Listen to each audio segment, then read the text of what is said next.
just seeing the O-line just work and grind out a whole game together. I mean, we're on the inside zone, so in the first half it may not look pretty. It may be 3 yards, 5 yards, 3 yards, 3 yards, 2 yards. But then in the second half, as y'all saw, like the holes were gaping because the O-line just starts leaning on them. And just seeing the O-line just trust themselves and seeing the tight ends just trust like the process and just keep on just pushing the D-line back, that made my day, and it just made it easier to run the ball. And you're in with Dwayne Coleman, who had throwing the ball well tonight, but you were kind of relied on to do the running the ball up the middle. He took some big hits. How was it out there today? I mean, we practice really hard. I mean, Coach Munkin is really a physical coach, so we hit like that on a Tuesday. So I mean, and our coach really makes us in our individual drills try to fit up on each other, and a lot of the backs in the room are bigger. So I'm pretty used to taking all them hits, and then Dwayne just makes it easier, just being poised. Like he was poised the whole game. He looked great out there. I mean, it just made my job. I just had to do my job, like Coach Munkin said. So it was a great time. Yeah, Dwayne seemed like how is his development progressing? He seemed like he had a good touch tonight, good rhythm, getting the ball out on his passes.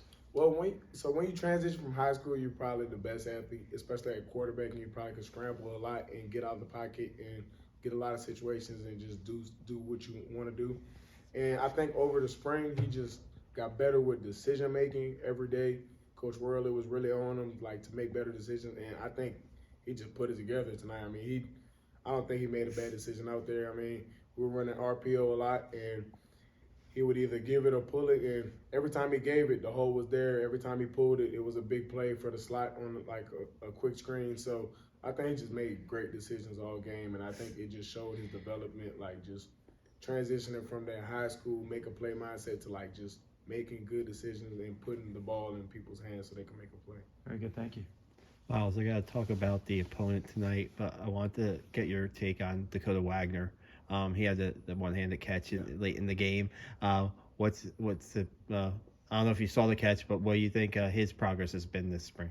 Dakota's a really good player, and I think he's very twitchy. He shows that in a lot of aspects, especially when he's running the ball. I mean, he tried to hurdle a few guys today, so he's really twitchy. And I think today he kind of just showed like he can do it. Like he is a freshman, so he had to learn how to practice throughout the spring. I mean, when you're a freshman, we all go through that. Last year, I had to learn how to practice faster, and I think him playing the game today fast and just playing it efficient, I mean, he showed that he could do it, and I'm really looking forward to him practicing better every day and doing it every day.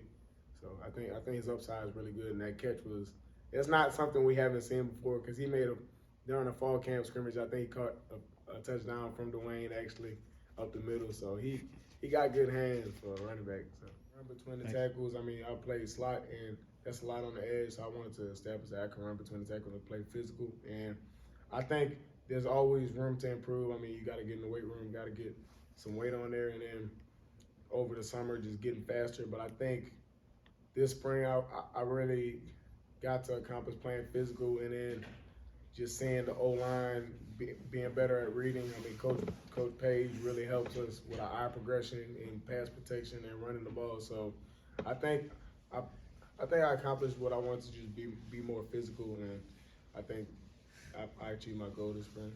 Obviously, Jacoby, Tyson, Terrell didn't play this spring. It opened up some opportunities for you guys to kind of settle in the rest of the running back core.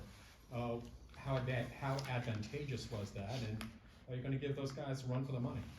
I think it's always next man up mindset. Coach Morgan make us like know that you got to be ready when your turn is. So I think them being out did help open the spot for all of us to get a lot of reps and just rep it out and learn the offense quickly. And I think in fall camp it's going to be great competition with all of them back in, just to see us all duke it out and all of us grow as an offense. Because I mean, it's never too many people to play. So I think if we all just continue to push each other and push each other to be better, then I think it's going to be great competition.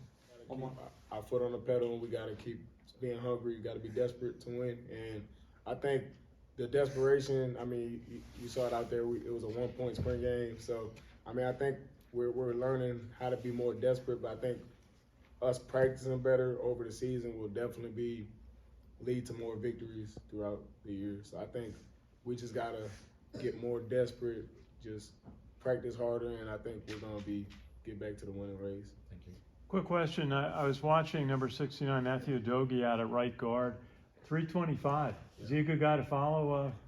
Yeah, Adoge is a really good player, and I mean we had him at prep, so he was really good at prep, and I like running behind Adoge. I mean he's a real funny guy, really nice guy, and he doesn't play nice though. He plays pretty mean and he puts people on their back, so I like Adoge. Thank you. Thanks.